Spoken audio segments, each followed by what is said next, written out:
the information away by showing that picture yet. Anyway, I thought it would be a wonderful time to just maybe ask these guys some questions, and I got some loaded questions for them. Okay? Yeah. So, I'm just going to turn to my questions.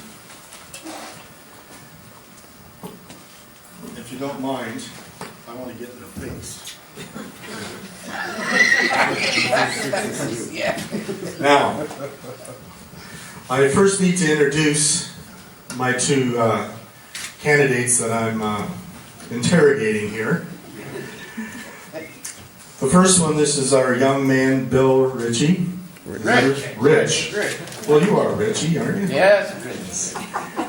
And he was an able seaman in the World War II. He was aboard a Corvette. And when he started talking about that, I said, man, I like Corvettes. How did that Corvette drive? Yeah. You know, and we'll get into all that in a minute. And then, of course, to his left is our Vice President. He's Petty Officer First Class Garry Netzke. Wow. Who was a communication officer. He served in many different capacities on many different kinds of ships, from minesweepers to frigates to destroyers. He even told me he was a submariner. Now, if you don't know what that means, it means he was in a submarine. You have to be a real sailor to be in a submarine. So he has experienced greatly our military, our Navy of the Royal Canadian Navy in Canada here.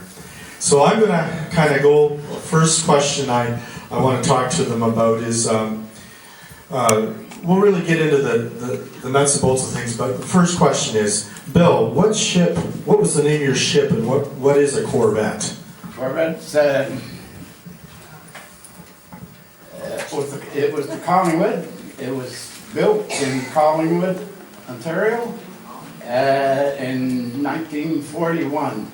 It was the first Canadian Corvette during World War II that was and commissioned in November 1941.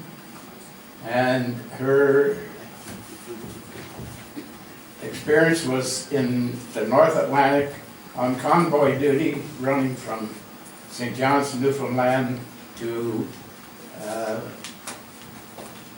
Londonderry, Ireland. And we would take various convoys across the North Atlantic. There would be 3 other corvettes besides us, and the frigate would be the larger, it would be 1.5 times as large as the corvette. And let's see, we would pick up the convoy about 200 miles off St. John's, Newfoundland. It would be brought up there from New York, Boston, Halifax, and the ships would come up, and we would take over the convoy off St. John's, Newfoundland, and take it across the North Atlantic, and then they would go to the various, they'd be picked up by the local corvettes over there, or destroyers, and they would go to the various parts of England and Europe. And we would go on to Londonderry and stay over for approximately a week or 10 days, then pick up another empty convoy and bring them back to St. John's, Newfoundland. How many ships were in the convoy? How many ships were in the convoy? There were at least 100 ships, and they take up approximately about 100 square, between 100 and 200 square feet or miles of ocean. And the Collingwood and our group were fortunate enough to take the largest convoy across the North Atlantic. We took 168 ships from St. John's to Londonderry. No, I'm not sure where we got the wall over there, but there's so many submarines out there that our job was not to approach it, to chase the submarines, but to protect the convoys going across the North Atlantic. Unfortunately, we lost quite a number of merchant ships, but so be it. Here's another question about that. When they yelled action station, where was your action station? My action station was in the Yes. depth charge thrower, let's see, would be right about there.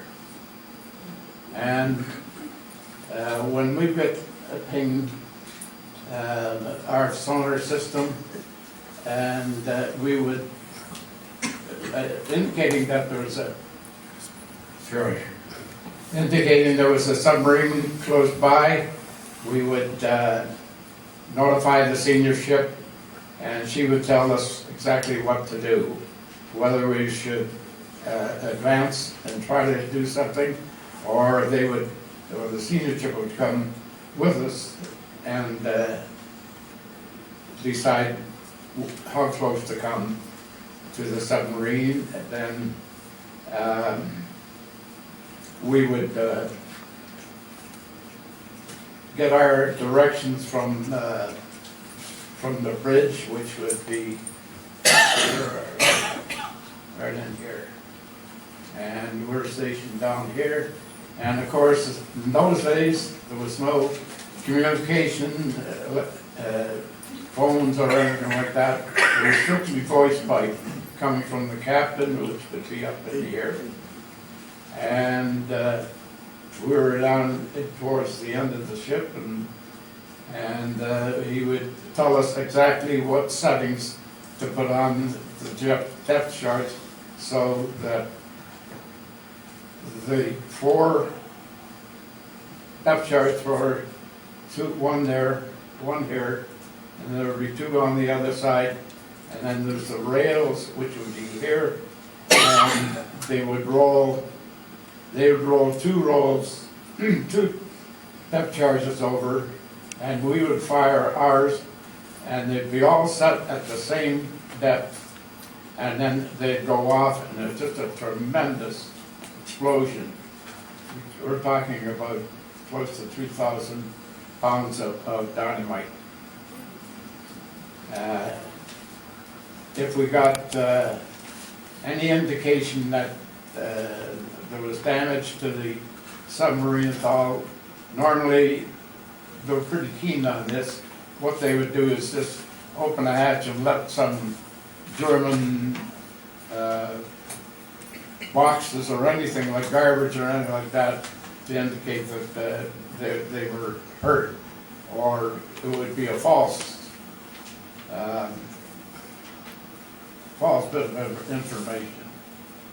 But you never can tell. And that's about it. Okay. As far as our end of this. Okay. So when you said ping, what most of us in here never been on a ship. What do you mean a ping? Sonar. Sonar. Yeah, it would go underneath, and they send these vibrations out, and if it hits any metal or anything like that, it returns, and then they figure out how far it is away from us. Okay, great. And at depth. You said something about using a voice pipe. Now, Gary, what did you use? Just give him the microphone there so you can answer that, Bill. Gary, what did you use? Because you were a communication officer. Did you have a voice pipe? We did. Now, can you explain what a voice pipe is? Ours was all electronic at that point because we're a little bit more advanced than the Corvette. We're at the bottom of the list. We're nothing lower than a Corvette. Our backup for when power was out was a voice pipe, and it's exactly what it sounds like. It's a pipe.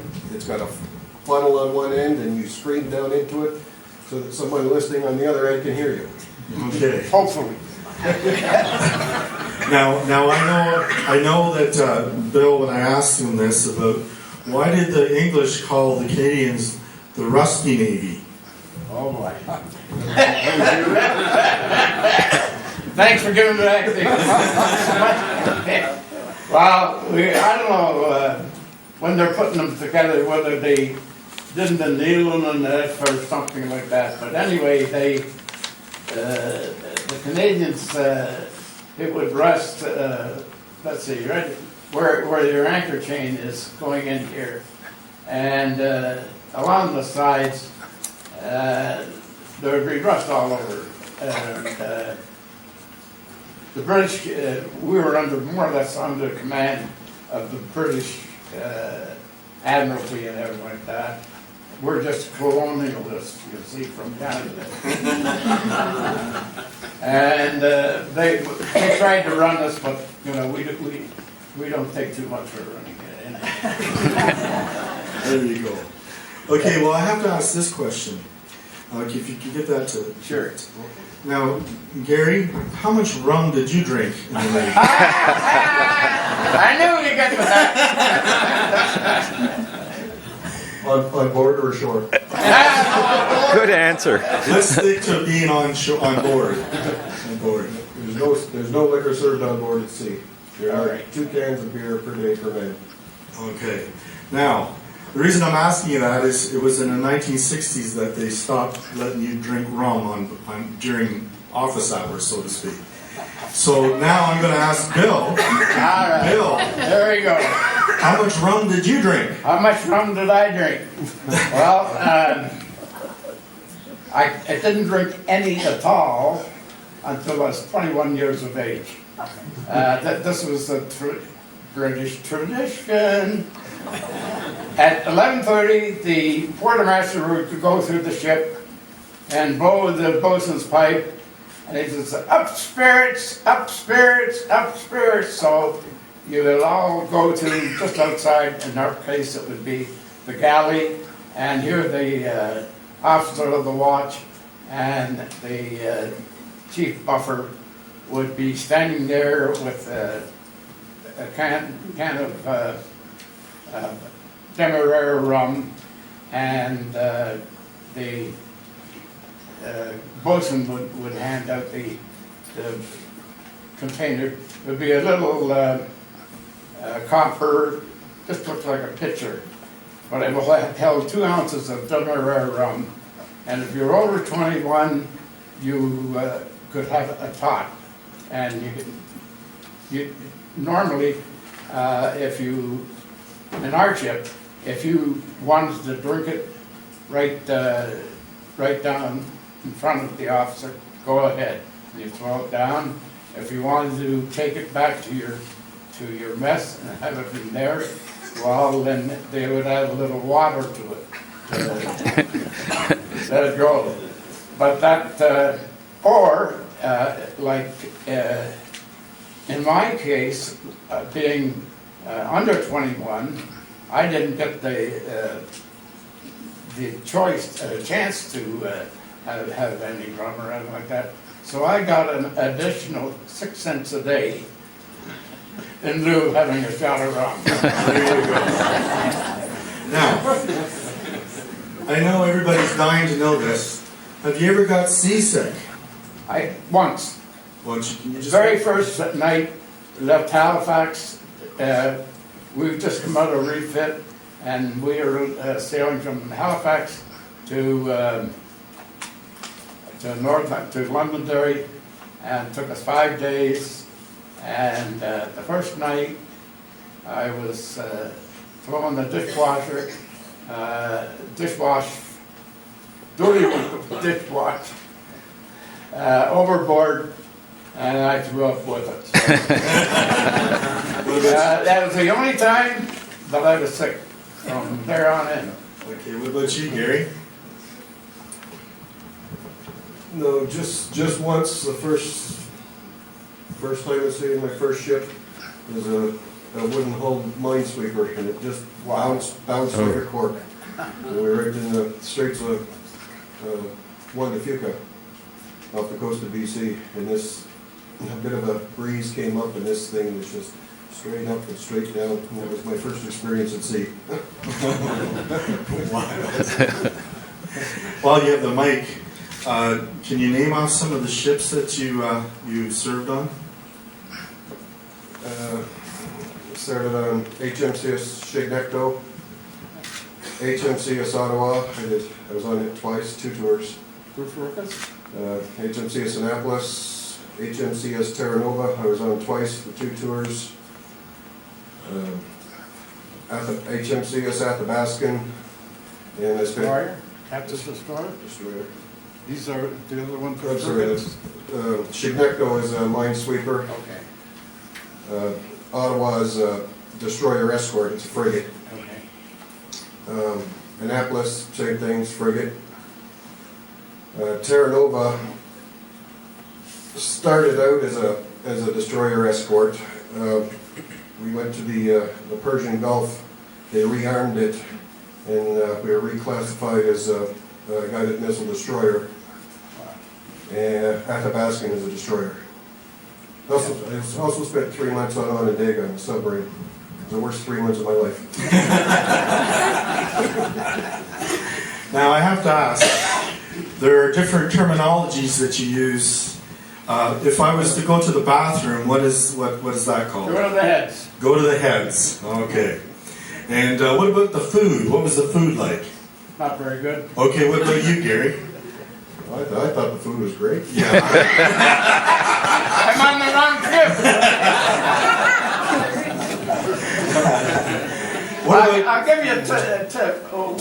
One morning, we were the sea was very rough, and we had stewed tomatoes and bacon. That's it.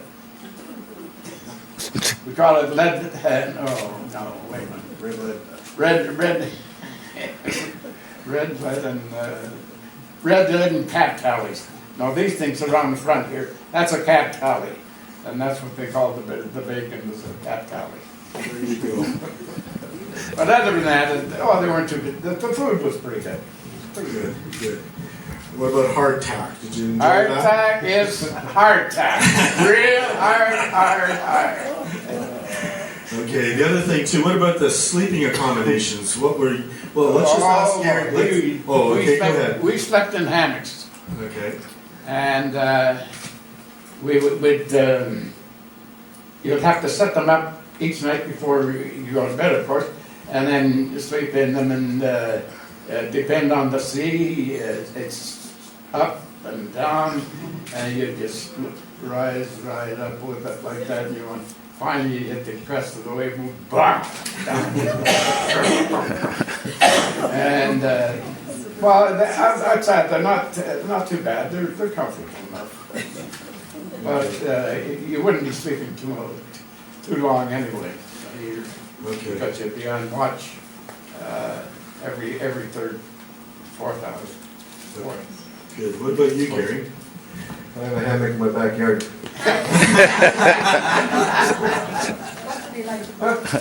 We slept in, they're not called beds, they're called racks. They're an aluminum frame, they're about 18 inches wide. They're stacked 3 high. Not like a hammock that will swing with the movement of the ocean.